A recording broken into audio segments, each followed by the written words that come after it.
Welcome to the News Hour. Hurricane Milton will make landfall in Florida overnight, potentially as a Category 3 storm, and poses a major threat to Tampa and other coastal cities like Fort Myers, Sarasota, and St. Petersburg. Milton's outer bands have already hit the state with heavy winds, rain, and triggered a few tornadoes. William Brangham is in west central Florida and starts our coverage. Even from miles offshore, Hurricane Milton warned Floridians of what's to come. The immense storm blew fierce winds across the state and dropped heavy amounts of rain. Earlier today, residents braced for a brutal impact, boarding up buildings and stocking up on supplies and gas. I'm scared, but trying to prepare the best that I can at the moment. And have you ever been through a hurricane before? Never in my life. I'm from upstate New York, so never experienced a hurricane, and especially to see it being at this level. As it churned across the Gulf of Mexico today, Milton fluctuated between Category 3, 4, and 5. Regardless, forecasters say it could be one of the most destructive storms on record. During a virtual briefing, President Biden and Vice President Harris pledged they would provide whatever federal support the state needs. Moments like this, there are no red or blue states. There's one United States of America, where neighbors are helping neighbors. Volunteers and first responders are risking everything, including their own lives, to help their fellow Americans. Milton is expected to push a life-threatening surge of ocean water up onto shore, up to 12 to 15 feet high in some areas, and trigger flash flooding across a wide band of the middle of the state, including many areas still recovering from Hurricane Helene just 2 weeks ago. The major effects for surge will be on the west, but there is going to be impacts far inland and on the other coast in the state of Florida. This afternoon, Governor Ron DeSantis urged residents in the worst parts of the storm's path to leave. The conditions are starting to get bad. Listen to your local emergency managers about when it's too dangerous to go out. In many parts of Florida, you probably could still go to a shelter. You don't even need to get on the interstate or do anything, and we still have a lot of space in our shelters. Many have taken the warnings to heart, leading to one of the largest evacuations in the state's history. In Polk County, about 60 miles inland, Juan Manuel evacuated with his dog Blue, heading to one of the county's shelters that allows pets. You were not going to evacuate and leave your dog behind? Never, ever. That's my son. I said better safe than sorry, and just I don't want to make a mistake on this one. This is a once in a lifetime hurricane, and it's potent. It's actually huge. Michelle Schmink and her friends are here on vacation from Iowa, but will ride out the storm in a local shelter instead of their mobile home park. And it's all weathered up. I mean, they put, metal panels on the windows and everything. And just with the storm surge that they're predicting, we're going to feel much more safe here.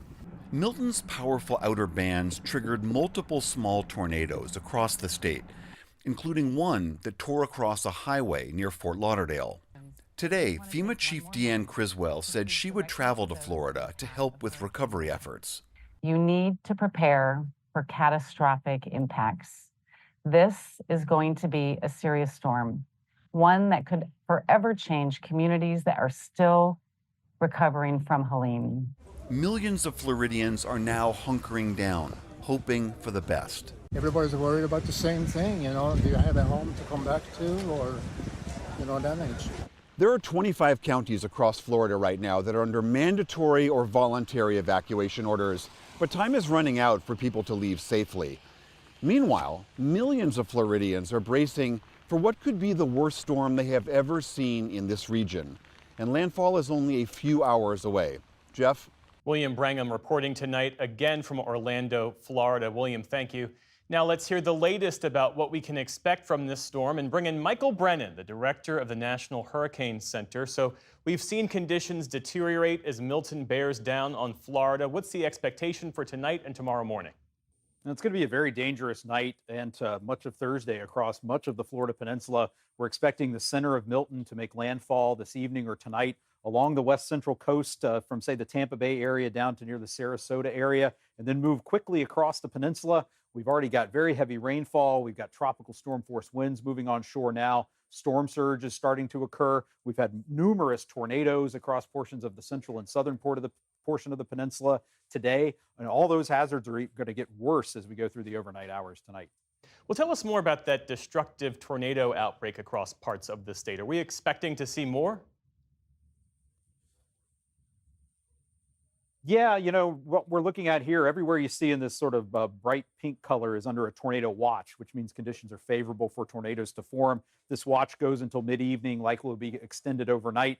But we've had the wind field associated with Milton and some of the daytime heating that occurred across the peninsula where the skies were clear allowed thunderstorms to develop, quickly rotate. And we still have a few tornado warnings in effect now in parts of the Treasure Coast and up near the metro Orlando area.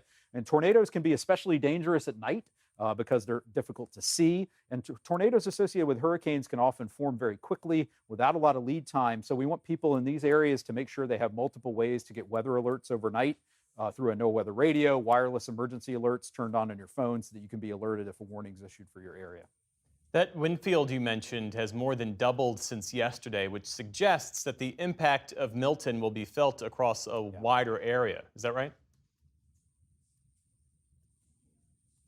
Yeah, that's right. We're expecting a really big wind field here. If you look at the hurricane force winds and the hurricane warning, everywhere you see in red here, much of the central portions of the Florida Peninsula, and from Tampa to Orlando to Melbourne up to St. Augustine, down to the Treasure Coast, Sarasota. We're expecting to see hurricane conditions in that region tonight, moving from west to east across the peninsula and onto the East Coast on Thursday. So in this region, we're expecting to see widespread wind damage, power outages, structural damage. So it's going to be a very dangerous night. People are wanting to be sheltering in place by now and be prepared to stay in a safe place through much of Thursday.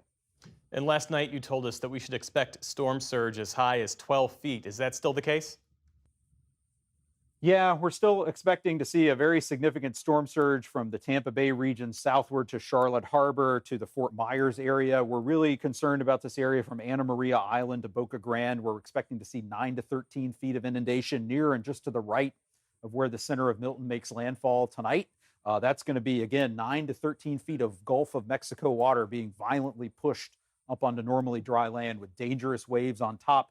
But you can see we've already seen storm surge flooding all the way down to Fort Myers, down to Naples, along much of the Florida West Coast, given the sensitivity there. And those water levels are going to continue to rise through the next several hours as Milton approaches the coastline. Michael Brennan, director of the National Hurricane Center in Miami. Thanks again for joining us.